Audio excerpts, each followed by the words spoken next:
In the rich land of Yoruba mythology, many powerful gods known as Orisha governed different parts of life. Among them was Ogun, the god of iron, war, and craftsmanship. His name inspired both respect and fear, for Ogun could create powerful tools and weapons, but he could also bring destruction. This is the story of Ogun's journey, from his rise to generations, his battles with gods and men, to his last legacy. Ogun was born from union of the goddess of the earth and Obatala, the god of the sky. Right from his birth, everyone knew he was special.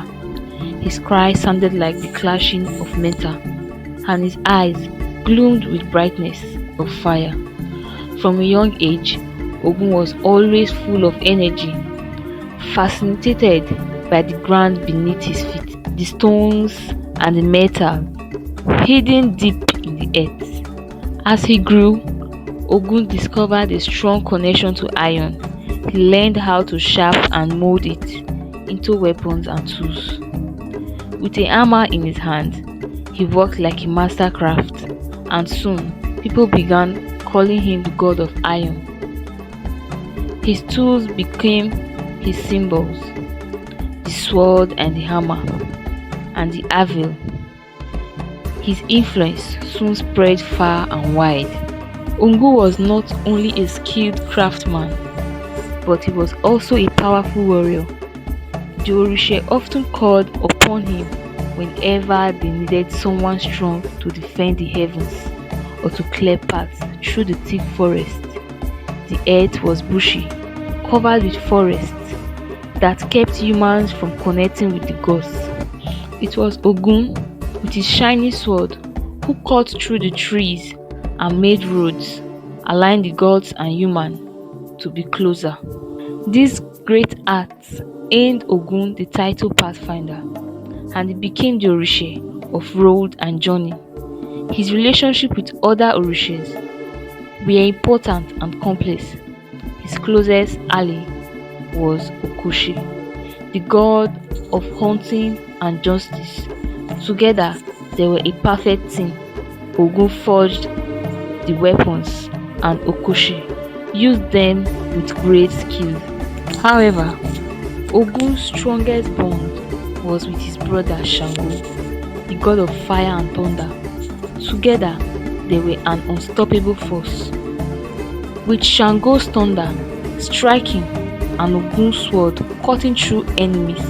But even the best of brothers have conflict, as they didn't always agree, which leads to a powerful clash between them. Ogun's leadership was truly tested during the Battle of Oyo, when demons led by the god of chaos, Ajaguna, tried to destroy the sacred city. The Orisha united to defend Oyo, and Ogun was chosen to lead the army. His war cry was loud and fierce, like hammers hitting iron, and it filled the hearts of his enemies with fear.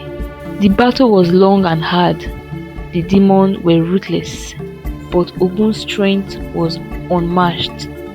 Dressed in his iron armor and holding his sword, Ogun called down the demons one by one. With every stroke, his hammer shattered their bones. The ground shook as Ogun faced the demon king in fierce battle. Though it was a difficult fight, Ogun's sword finally cut through the demon king, splitting him in half. The Orisha celebrated their victory, and Ogun was hailed as the protector of warriors. After the victory at Oyo, Ogun's power and influence only grew. Temples were built in his honor, and blacksmiths, hunters, and soldiers all prayed to him for strength. His bond with Orisha became even stronger, especially with Okosi and Shango. Together they ruled with justice and progress. But with great power and isolation, Ogun's fiery temper and unmatched strength sometimes made him a solitary figure.